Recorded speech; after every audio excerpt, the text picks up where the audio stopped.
তো হযরত ইবনে মুআবিয়াকে সালাম দিলেন, আমিরুল মুমিনিন বলে সম্বোধন করলেন। কিন্তু মুআবিয়া বলছে যে আমি আমিরুল মুমিনিন, তুমি বিশ্বাস করো, তো আমি তোমাকে ক্ষমা করব না। তখন মুআবিয়া হযরত ইবনে আদিকে কতল করার আদেশ দিলেন। তার জল্লাদরা তাকে কতল করে ফেলল, এই সাহাবীকে। তো এখন এই যে সে কতল করলো, এই কতল করার জন্য শরীয়ত সম্মত কি কারণ সে দেখাতে পারবে?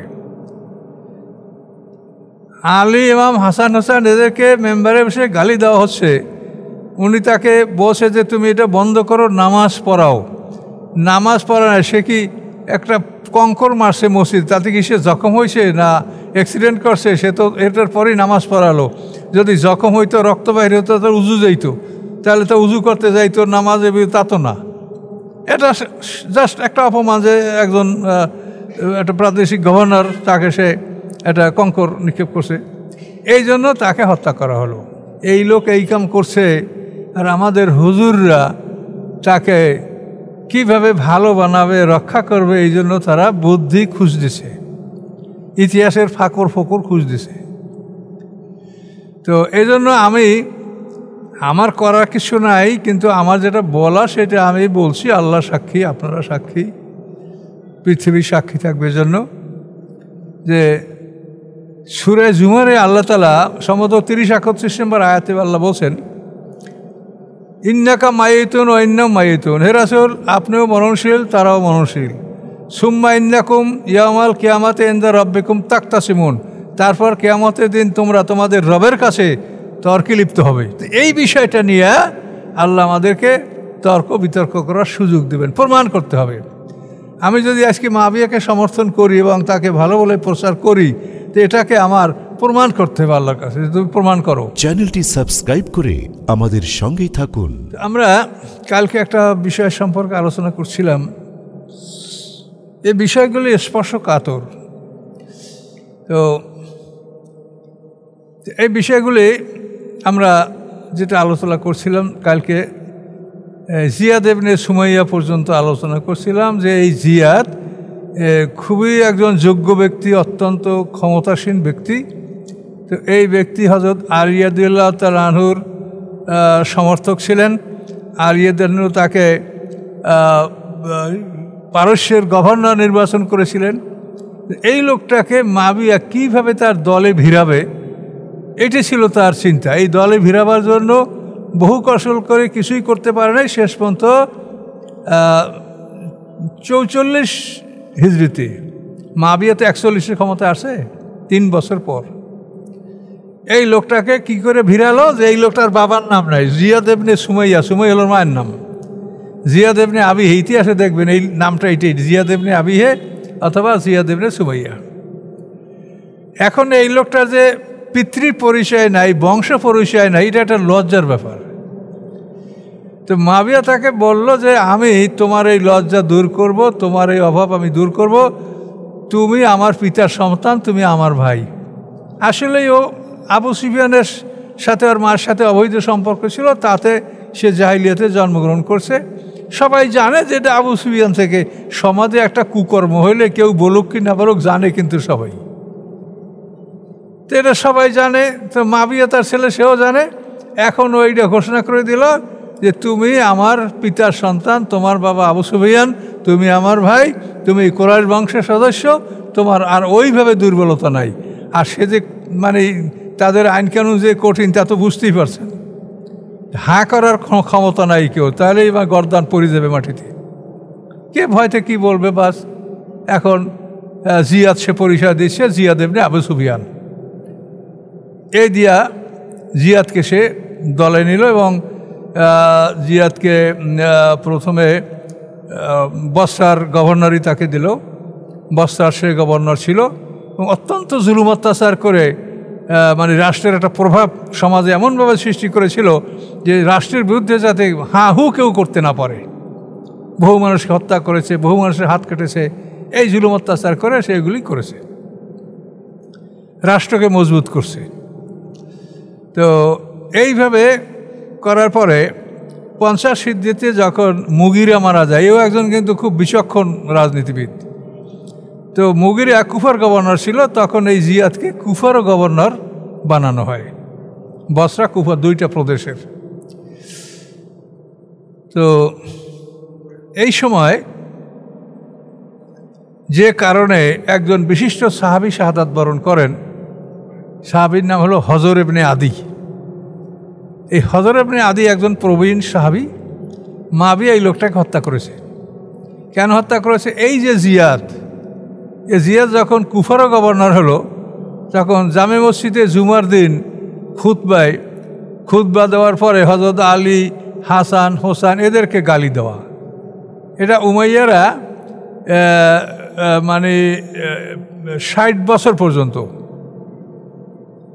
40 থেকে 41 হিজরি থেকে 99 বা 101, ওমর ইবনে আব্দুল আজিজের পিরিয়ডটা হলো 99 থেকে 101। এই ওমর ইবনে আব্দুল আজিজ পর্যন্ত সমস্ত উমাইয়ারা জুমার খুতবায় ইমাম হুসাইন, ইমাম হাসান, হযরত আলী এদেরকে গালিগালাজ করতো, এদের বংশধরকে গালিগালাজ করতো সবাই। তো এইটা যখন জিয়াদ কুফারও গভর্নর হলো এবং জুমার দিনে গালিগালাজ করছে, জুমার নামাজ পড়ছে না, বিলম্ব হচ্ছে নামাজ, ওই সময় তো যারা গভর্নর, যারা ক্ষমতাসীন, তারাই ইমাম, তারাই নামাজ পড়াবে, এটা ছিল সেই সময়ের বিধান। এটা কিন্তু এখনও বিধান আছে, কিন্তু এখন যদি এদের অপেক্ষা করেন তো আপনার নামাজ আপনার হবেই না, ইমাম পাবেন না, নামাজই হবে না। এই জন্য এখন আমরা মানে ইমাম দ্বারা নামাজ আমরা পড়ি, এরা ইমাম না গোলাম সেটা আল্লাহ ভালো জানে। আচ্ছা, আমরা তো বলি ইমাম, কিন্তু আসলে ইমাম না, এরা গোলাম। তো যাই হোক, এখন এই অবস্থায় হজর ইবনে আদি উনি সাহাবী, তো উনি জিয়াদকে বলছে যে তুমি ওগুলো বন্ধ করো, নামাজ পড়াও। শোনে না, ওই গালি গালাজ, হাবিব আবল তাবল এইসব বলছে। তখন উনি একটা পাথরের টুকরা, কঙ্কর ওর গায়ে নিক্ষেপ করছে। নিক্ষেপ করার পরে ও মেম্বার থেকে নাইমে নামাজ পড়ালো। নামাজ পড়ার পরে এখন এই বিষয়টা যে নিজে প্রতিকার করবে ও, এর সাহস আর নাই। তার উনিও সাহাবী, সাহাবীর সাথে কথা বলা বা তাদের সম্মান এটা সবাই দিতে পারে, তুমি যেই হও। এখন ওর নিজে তার বিরুদ্ধে কোনো অ্যাকশন নিতে যায় নেই, ও মুআবিয়াকে জানাইছে যে আমাকে এরকম বর্ষার মেম্বার, আমি মেম্বারের উপরে দাঁড়ানোর সে অবস্থায় সে আমাকে অপমান করেছে, আমার গায়ে কঙ্কর নিক্ষেপ করেছে। তখন মুআবিয়া বলছে যে তাকে দামেস্কে পাঠাই দাও। তখন তাকে তার সঙ্গী সাথীদেরকে সহ দামেস্কে পাঠাই দেওয়া হলো।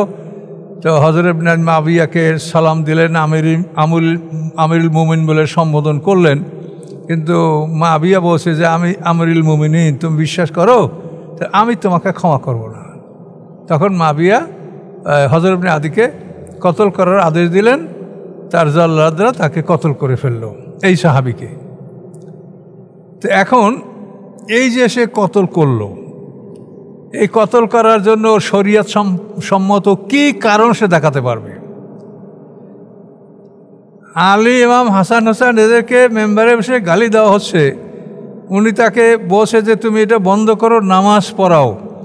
নামাজ পড়ায় সে কি একটা কঙ্কর মারছে মসজিদ, তাতে কি সে জখম হয়েছে না অ্যাক্সিডেন্ট করছে? সে তো এটার পরেই নামাজ পড়ালো। যদি জখম হইতো, রক্ত বাইরে হতো, তার উজু যাইতো, তাহলে তো উজু করতে যাইতো, নামাজে তা তো না। এটা জাস্ট একটা অপমান যে একজন একটা প্রাদেশিক গভর্নর, তাকে সে একটা কঙ্কর নিক্ষেপ করছে, এই জন্য তাকে হত্যা করা হলো। এখন এইটা কোরআন কি বলে? কোরআন বলে যে কোনো মানুষ কোনো মোমেনকে হত্যা করতে পারে না। অমাকানের মোমেন আইয়াকতুলা মোমেনান ইল্লা খাতা, কোনো মোমেন কোনো মোমনকে হত্যা করতে পারে না ভুলবশত ছাড়া, ভুল হয়ে যেতে পারে। যেন আইয়াস ইবনে রবিয়ার কাহিনী আপনাকে শুনাইনি, একজন সাহাবী যে ভুলবশত মুসলমান হয়েছে জানে না, কিন্তু ওনার ওই জাহিলিয়াতে প্রতিশোধ ছিল, মারিয়ে দিয়েছে, এর ভুলবশত। তা আল্লাহ বলেন যে মোমেনদের জন্য শোভনীয় নয় যে সে একজন মোমেনকে হত্যা করবে ভুলবশত ছাড়া। এরপরে সামনে বলেন অমাইয়াকতুল মোমেনান মুতাআম্মিদান, যদি কেউ মোমেনকে ইচ্ছাকৃতভাবে হত্যা করে ফাজাজাহু জাহান্নাম, তার শাস্তি হলো জাহান্নাম, ফিহা, সেই জাহান্নামে সে অনন্তকাল থাকবে। ও গযযাবাল্লাহু আলাইহি, আল্লাহর গজব তার উপরে, ও লাআনাহু, আল্লাহর লানাত তার উপরে। এসব কথাগুলো সূরা নিসায় এভাবে বলা আছে মুমিনকে হত্যা করার জন্য। সূরা মায়েদায় বলা আছে যে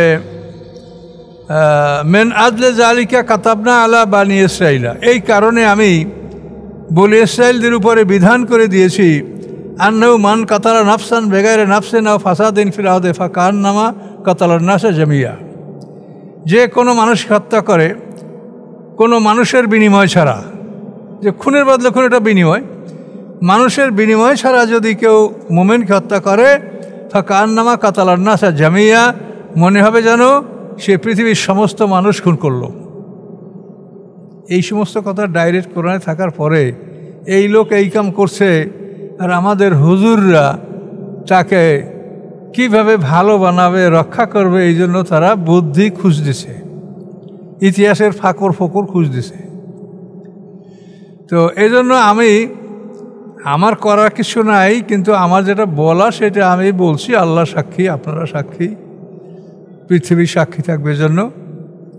যে সূরা জুমারে আল্লাহ তাআলা সম্ভবত 30-31 নম্বর আয়াতে আল্লাহ বলছেন, ইন্নাকা মাইতুন ওয়া ইন্নাহুম মাইতুন, হে রাসূল আপনিও মরণশীল তারাও মরণশীল। সুম্মা ইন্নাকুম ইয়াউমাল কিয়ামাতি ইনদা রাব্বিকুম তাকতাসিমুন, তারপর কিয়ামতের দিন তোমরা তোমাদের রবের কাছে তর্কে লিপ্ত হবে। তো সাহাবীরা বলেন যে এই আয়াতের অর্থ আমরা বুঝতেছিলাম না, আমাদের এক আল্লাহ এক রাসূল, আমরা সব ভাই ভাই, আমরা কত বন্ধুত্ব সুলভ, তা আমরা তর্ক করব কেন? কিন্তু যখন হযরত ওসমান শাহাদাত করলেন, হযরত আলীকে শহীদ করা হলো, ইমাম হুসাইন শাহাদাত বরণ করলেন, তখন বুঝলেন যে আমরা এবার বুঝতে পারছি যে আল্লাহ বলছে যে সুম্মা ইন্নাকুম ইয়াউমাল কিয়ামাতি ইনদা রাব্বিকুম তাকতাসিমুন, যে তোমরা রবের কাছে কিয়ামতের দিন এই বিষয়টায় তোমরা তোমাদের রবের কাছে তোমরা তর্ক বিতর্ক করবে, এটা সুযোগ দিবে। এই ঘটনা ছাড়া অন্য কোনোটাই সুযোগ দিবে না। শয়তান বলবে যে আমি তাকে গোমরা করি নাই, আর মানুষ বলবে ও আমাকে গোমরা করেছে। তখন আল্লাহ কি বলবেন? লা তাকতাসিমু লাদাইয়া ওয়াকাদ কাদ্দামতু ইলাইকুম বিল ওয়াঈদ, সূরা কাফের মধ্যে আছে যে আমার সামনে ঝগড়া করো না, আমি তোমাদের কাছে আমার শাস্তির বাণী আগেই পৌঁছে দিয়েছি। তো এই বিষয়টা নিয়ে আল্লাহ আমাদেরকে তর্ক বিতর্ক করার সুযোগ দেবেন, প্রমাণ করতে হবে। আমি যদি আজকে মুআবিয়াকে সমর্থন করি এবং তাকে ভালো বলে প্রচার করি, তো এটাকে আমার প্রমাণ করতে হবে আল্লাহর কাছে, তুমি প্রমাণ করো। তুমি এই লোকটাকে সমর্থন করলে কেন তুমি প্রমাণ করো, কেন 70,000 মুসলমান শাহাদাত বরণ করলো, কেন এই মানুষগুলো মরলো? আসলে কি ওসমান হত্যার বিচার? আলী রাদিয়াল্লাহু তাআলা আনহু কি ওসমান হত্যার বিচার অস্বীকার করেছেন যে তার বিচার আমি করব না? আলী রাদিয়াল্লাহু ওসমান এরা কি ভাইরা ভাই? ওসমান গনি জিন্নুরাইন রাসূলের 2 মেয়ে বিয়ে করছে, আলী রাদিয়াল্লাহু 1 মেয়ে বিয়ে করছে, এরা তো অত্যন্ত ঘনিষ্ঠ। তাহলে মুআবিয়া চাচা তো ভাই, এরা মানে কি নাম, ও খলিফা ওসমান গনি, ওসমান ইবনে আফফান ইবনে ওয়াইল, আর মুআবিয়া ইবনে আবু সুফিয়ান ইবনে হরব ইবনে উমাইয়া, আর এই ওয়াইলের পিতার নাম উমাইয়া। মানে ওসমান ইবনে আফফান ইবনে ওয়াইল ইবনে উমাইয়া, ওসমান ইবনে আফফান ইবনে ওয়াইল ইবনে উমাইয়া, আর মুআবিয়া ইবনে হরব, মুআবিয়া ইবনে আবু সুফিয়ান ইবনে হরব ইবনে উমাইয়া, এক বংশের লোক, চাচাতো ভাই। এখন সবচেয়ে বড় কথা যে মুসলমান আর এক মুসলমানের যে ভ্রাতৃত্ব সম্পর্ক, তাহলে আলী রাদিয়াল্লাহু তাআলা কি ওসমান হত্যার বিচার করবেন না? কাজে ওসমান হত্যার বিচার চাই এই বলে মানুষকে ভুল বুঝিয়া একটা যুদ্ধ লাগাই দেওয়া হলো। মূল উদ্দেশ্য হলো যে কালকে যারা বলছিলাম যে এরা উমাইয়া আর এরা হলো বনি হাশেম, এই দুইটা যে গ্রুপ জাহিলিয়াতে ছিল, এখন তারা এই বনি হাশেম থেকে ক্ষমতা ছিনে নেওয়ার জন্যই তারা এই ষড়যন্ত্র করেছে। এখন এই জন্য আল্লাহ বলছেন সুম্মা ইন্নাকুম ইয়াউমাল কিয়ামাতি ইনদা রাব্বিকুম তাকতাসিমুন, কিয়ামতের দিন তোমরা রবের কাছে এই বিষয় নিয়ে তোমরা ঝগড়া করবে, তর্ক করবে, প্রমাণ করতে হবে যে বলো আলী রাদিয়াল্লাহু কি ভুল ছিল, কি অপরাধ ছিল তার, যে তোমরা তাকে অস্বীকার করলে, তার আনুগত্য তোমরা করলে না, কেন করলে? বিদ্রোহ করতে আল্লাহ নিষেধ করছে, বিদ্রোহ কেন করলে তোমরা? এগুলো সেদিন বুঝিয়ে দিতে হবে। এখন আপনি আমি যে দল করি, ওই দিন কিন্তু আল্লাহ তাআলা এটার প্রমাণ চাবে আমাদের কাছে। তো জিয়াদের কথাটা শেষ করি। এই জিয়াদের মৃত্যু হলো 53 হিজরিতে। তো এখন এই জিয়াদ সম্পর্কে, এই যে জিয়াদকে যারা করলো, যে মানে তার বংশ পরিচয় ছিল না সেটা এটা দিল, এই জিয়াদকে যে ওরা কুরাইশ বংশের অন্তর্ভুক্ত করলো, আবু সুফিয়ানের সন্তান বলে যে তার একটা মর্যাদা দেওয়া হলো, এইটা আব্বাসী খেলাফতের আমলে মাহাদি এইটাকে মানে আইনগতভাবে আইন করে সেটাকে ক্যান্সেল করে দিয়েছে। মাহাদি হলো মানে আব্বাসীরা ওরা ও কুরাইশ, কিন্তু সব ওরা কুরাইশ বংশের আব্বাসীরা। তো এখানে আব্বাসীদের প্রথম খলিফা হলো আবুল আব্বাস সাফা, তারপর মনসুর, তারপর মাহাদি। এই 3 নম্বর যে মাহাদি, সে আইন করে দিল, আইন করে এটা গেজেট করা দিল যে জিয়াদকে যে কুরাইশ বংশের মর্যাদা দেওয়া হয়েছে মাবিয়া ইস্তেলহাক আইনে, মানে জাহিলিয়াতের একটা আইনের মাধ্যমে তাকে যে সম্মান দিয়েছে, এটা সরকারিভাবে এটাকে বাতিল করে দেওয়া হলো। দেখেন তো, এটা মাহাদি, আব্বাসী খলিফা 3 নম্বর মাহাদি। ওই জিয়াদকে আবার জিয়াদ ইবনে সুমাইয়া, জিয়াদ ইবনে আবি, তুই যে জিয়াদ ইবনে আবি সুফিয়ান, এই খেতাব দেওয়ার আর তোমার কোনো ক্ষমতা রাষ্ট্রীয়ভাবে। একার পরিষ্কার দেখেন, अब्बासियों के ज़माना में महदी ने कानूनन इस्तेलहाक को बातिल करार दिया। আইনগতভাবেই তিনি ইস্তেলহাক, এটা ইসলামে আইন নাই, কাজে এটাকে তোমরা অন্যায়ভাবে এটা ইসলামের মধ্যে ঢুকাইছো, এটাকে সে বাতিল করে দেওয়া হলো। এটার এখানে ক্ষমতা শেষ। মুআবিয়া এত কষ্ট করে রাজত্ব কায়েম করলো, নিজের 60 হিজরি পর্যন্ত বেঁচে ছিল। এরপরে এজিদ 3.5 বছর, এবং এজিদের পুত্র মুআবিয়া ইবনে এজিদ, সে হলো 40 দিন। এরপরে মুআবিয়ার রাজত্ব শেষ, মারওয়ান গ্রুপ ক্ষমতা দখল করলো। এজিদের প্রথম ছেলে হলো মুআবিয়া ইবনে এজিদ, 40 দিন রাজত্ব করার পরে ইস্তফা দিয়ে দিল। তারপরে খালেদ ইবনে এজিদ, এ ছিল এজিদের ছোট ছেলে, সে ছিল নাবালেগ। তার পক্ষে রাষ্ট্র পরিচালনার দায়িত্ব গ্রহণ করলো মারওয়ান। মারওয়ান কেমনে ঢুকলো? যে এজিদ মারা যাওয়ার পরে ওই এজিদের বিধবা স্ত্রীকে বিয়ে করছে মারওয়ান। এই যে দুষ্ট মারওয়ান, যাকে আল্লাহ রসুল মানে দেশান্তর করেছিল, তাইফে নির্বাসন দিয়েছিল, এই মারওয়ান, দুষ্ট মারওয়ান। যে এই মারওয়ান এজিদের বউ বিয়ে করে এজিদের সংসারে ছিল, কিন্তু ও যখন খেলাফতে ক্ষমতা দখল করছে, মাত্র 9 মাস ক্ষমতা ছিল। তো ও ক্ষমতায় থাকার পরই এজিদের ছেলে এই ছেলেকে বঞ্চিত করে, এজিদের ছেলে মুআবিয়ার পরে, ওটার নাম কি, খালেদ ইবনে এজিদ, খালেদ। এই খালেদকে বঞ্চিত করে নিজের ছেলেকে সে স্থলাভিষিক্ত করলো। খালেদ ইবনে এজিদকে বাদ দিয়া সেই মারওয়ান, আব্দুল মালিক ইবনে মারওয়ান, এই মারওয়ানের ছেলে আব্দুল মালিককে সিংহাসন লিখে দিল যে আমার পরে সাকসেসর, আমার উত্তরাধিকারী আমার ছেলে আব্দুল মালিক ইবনে মারওয়ান, মারওয়ানের ছেলে আব্দুল মালিক। এই কথা তখন এজিদের বউ জানতে পারলো। তখন এজিদের বউ ওকে ঘুমের ঘরে নাকের উপরে বালিশ চেপে ধরে মারি ফেলেছে, যে তুই আমার ছেলেকে বঞ্চিত করে তোর ছেলেকে ক্ষমতা দিলি। এজিদের বউ তো যুবতী, আর ও তো বুদ্ধা, ওকে ভেবে মারি ফেলাইছে। মারিয়ে ফেলানোর পরে এখন দলিল দস্তাবেজ, যেটা রাজতন্ত্রের নিয়ম, সে কী লেখে সিলমোহর করে গেছে, দেখা গেল যে ওর নিজের ছেলে মারওয়ানের ছেলে আব্দুল মালিক ইবনে মারওয়ানকে ক্ষমতা দিয়ে গেছে। এখন মুআবিয়ার রাজত্ব এখানে শেষ। কথা বলতে পারছেন? এগুলো দেখেন, পৃথিবীর ইতিহাস দেখেন, কীভাবে আল্লাহর কাছে প্রমাণ করবেন যারা এই অন্যায় সমর্থন করেন, সেটি এখন চিন্তা করেন। সিরাজউদ্দৌলাকে হত্যা করছে মিরনের বয়স তখন মাত্র 17 বছর। সিরাজউদ্দৌলা উজু করিয়া নামাজ পড়ার জন্য অনুমতি চাইছিল, কিন্তু মিরন এক বদনা পানি তার মাথায় ঢাইলে দিয়েছে। সিরাজউদ্দৌলার উজু করতে দেয় নাই, নামাজও পড়তে দেয় নাই। এইভাবে সিরাজউদ্দৌলাকে হত্যা করছে মির্জাফরের ছেলে মিরন, তার 17 বছর বয়স তখন। এই মিরন মরছে কয় বছরে জানেন? 21 বছর বয়সে মিরন তাঁবুর মধ্যে পুড়ে মারা গেছে। তাকে কি ব্রিটিশরা পড়াইয়া মারছে, কেউ বলে বজ্রপাত হইয়া মরছে, এইভাবেই তো শেষ। তাহলে জালেমদের রাজত্ব আল্লাহ টিকায় না, তা দেখেও কি আপনারা বোঝেন না যে এটাকে সমর্থন করেন? তো আল্লাহর কাছে তো প্রমাণ করার জন্য আপনাদেরকে একটা আল্লাহর সুযোগ দিবে, সুম্মিন্নাকুম ইয়াওমাল কিয়ামাতি ইনদা রাব্বিকুম তাকতাসিমুন। সেই সময় কীভাবে আপনারা প্রমাণ করবেন যে এই লোকটা ভালো ছিল,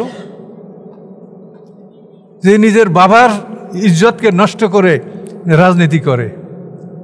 বাবার ইজ্জত থাকে, বাবে জেনা করিয়ে সন্তান পয়দা করছে হারামি, সেইটা যদি প্রমাণ করে সে বাবার ছেলে বললে তাকে মানে আইন করে দেয় ইস্তেলাক আইনে, এটা কী, এর চাইতে কী অপমান থাকতে পারে পৃথিবীতে? ছেলে বাবার এত বড় অপমান করেছে দুনিয়ার সাথে, রাজনীতির স্বার্থে। আমাকে একজনে বলে যে আলিয়াদের আদেশ অমান্য করছে মাবিয়া, এটা করা যায়, এটা অসুবিধা নাই। কেমনে? এরকম আরও দৃষ্টান্ত আছে যে সেনাপতি বা যে উলিল আমর তার অধীনস্থরা তার আনুগত্য করে নাই, এর একটা দৃষ্টান্ত কিন্তু আছে। দৃষ্টান্তটা কি সেটা আপনাদেরকে বলি। এরা ইতিহাসের ফোকর ফাকর কোথায় আছে খোঁজে। দৃষ্টান্তটা হলো, মক্কা বিজয়ের পরে আল্লাহর রসুল খালেদ ইবনে ওলীদকে একটা অঞ্চল, জাজিমা এটার নাম, অঞ্চলটার নাম, এই জাজিমায় খালেদ ইবনে ওলীদকে 350 সৈন্য নিয়ে পাঠালেন যে তাদেরকে ইসলামের দাওয়াত দাও। তো খালেদ ইবনে ওলীদ তাদেরকে, এই 350 লোক, এর মধ্যে আনসার মুহাজিররাও ছিল, সিনিয়র সাহাবীরাও ছিল। তো সেখানে যাওয়ার পরে খালেদ ইবনে ওলীদ তাদেরকে দাওয়াত দিলেন। দাওয়াত দেওয়ার পরে তারা বললে কত সাবানা, সাবানা, সাবা শব্দটা তো দিন ত্যাগ করা, কত সাবানা, তারা বলছে যে আমরা আমাদের দিন ত্যাগ করলাম, মানে আমরা মুসলমান হয়ে গেলাম। আর খালেদ ইবনে ওলীদ বুঝেছে সাবানা মানে আমরা ইসলাম ত্যাগ করলাম।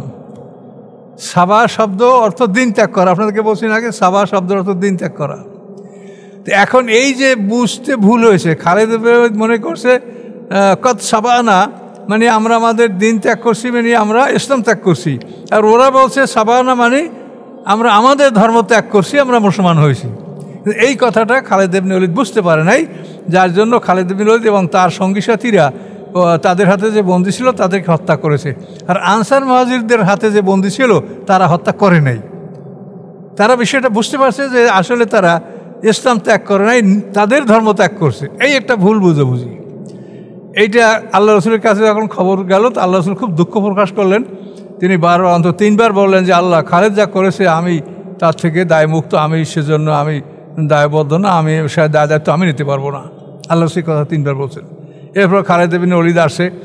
আল্লাহ রসুল যে মানুষগুলো হত্যা করা হয়, সে খালেদ ইবনে ওলীদ যাদেরকে তার সঙ্গী সাথী তাদেরকে মারছে, তাদের ব্লাড মানি হযরত আলী রাদিয়াল্লাহু মাধ্যমে সেখানে পাঠিয়ে দেওয়া হয়েছে। তো খালেদ ইবনে ওলীদ মদিনায় ফিরে আসার পরে আব্দুর রহমান ইবনে আওফের সাথে তার তর্ক হয়েছে এই বিষয়টা নিয়ে। আব্দুর রহমান আওফ সিনিয়র সাহাবী, জান্নাতের রোকন। তো আব্দুর রহমান যখন এর সাথে যখন খালেদ ইবনে ওলীদ তর্ক করে, তখন আল্লাহ রসুল খালেদ ইবনে ওলীদকে ধমক দিল, দান কা সাহাবী। আল্লাহ ঠিক এই ভাষাটা ব্যবহার করছেন, দান কা সাহাবী, আমার সাহাবীদের সাথে তুমি তর্ক ছেড়ে দাও। আল্লাহ রসুল ধমক দিলেন, খালেদ ইবনে ওলীদ থেমে গেল।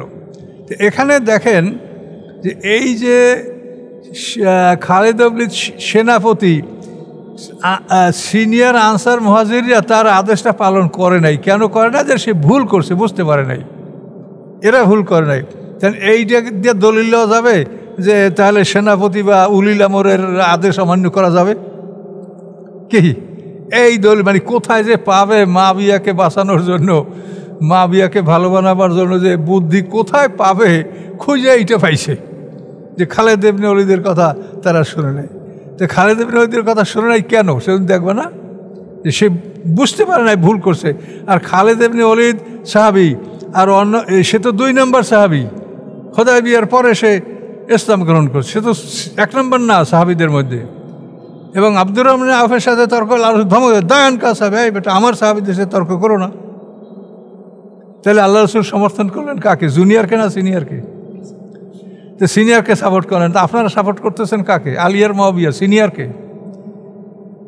আল্লাহর রসুল নবুয়ত লাভ করার পরে সর্বপ্রথম ইসলাম গ্রহণ করেন বিবি খাদিজা, তারপরেই হযরত আলী রাদিয়াল্লাহু তাআলা 2 নম্বর। 3 নম্বর হলো যায়েদ ইবনে হারেসা, আল্লাহ রসুলের আজাদকৃত গোলাম। 4 নম্বর আবু বকর সিদ্দিক, তারপর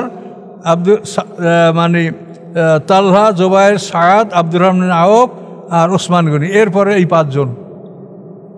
এরা একেবারে 10 জনের মধ্যে এরা মুসলমান। এখন সেই আলী রাদিয়াল্লাহুকে বাদ দিয়ে আপনি আলী রাদিয়াল্লাহুর আদেশটা অমান্য করিয়া বলবেন যে খালেদ বিন ওলীদের হুকুম তো তারা অমান্য করছিল, এটা একটা দলিল হলো? বলেন, এই সমস্ত দলিল এরা খুঁজে বেড়াচ্ছে। এই জন্য আমি আপনাদেরকে মনে করাই দিছি কোরআনের আয়াতটা যে সুম্মা ইন্দাকুম ইয়ামাল কিয়ামাতে ইনদা রাব্বিকুম তাকতাসিমুন, যে কিয়ামতের দিন তোমরা আল্লাহর দরবারে এ ব্যাপারে তর্ক বিতর্ক করতে পারবে, তোমাদের প্রমাণ করতে হবে যে তোমরা কেন সমর্থন করছিলা, তোমরা তো মুসলমান, তোমরা তো আল্লাহর প্রতি বিশ্বাস করেছো, রাসূলের প্রতি বিশ্বাস করেছো, তারপর তোমরা এটা কেন করলে এটা বলো। আল্লাহর আনুগত্য, রাসূলের আনুগত্য, উলিল আমরের আনুগত্য এটা ফরজ, তোমরা কেন করলে না? বিদ্রোহ করতে তোমাদেরকে নিষেধ করা হয়েছে, বিদ্রোহ তোমরা কেন করলে? কাজে এই কথাটা আল্লাহ কোরআনে বলেছেন সূরা জুমার মধ্যে যে কিয়ামতের দিন এই বিষয়ে তোমাদেরকে আপুসে তর্ক বিতর্ক করার একটা সুযোগ দেওয়া হবে, তোমাদেরকে প্রমাণ করতে হবে যে তুমি যেটা করেছো সেটা প্রমাণ করে দাও যে আমি এটা এই জন্য করেছি। আর যদি না পারো তাহলে তোমার ডুম, তোমার ওখানে ধ্বংস, তুমি ধ্বংস হবে। তো এ পর্যন্তই আমরা এই বিষয়টা সমাপ্ত করছি। আমাদের সাথে কারোর সাথে শত্রুতা নাই, আল্লাহর কোরআন যা বলছে, সঠিক ইতিহাস যেটা বলছে সেটা আমরা বলার চেষ্টা করছি। আসসালামু আলাইকুম।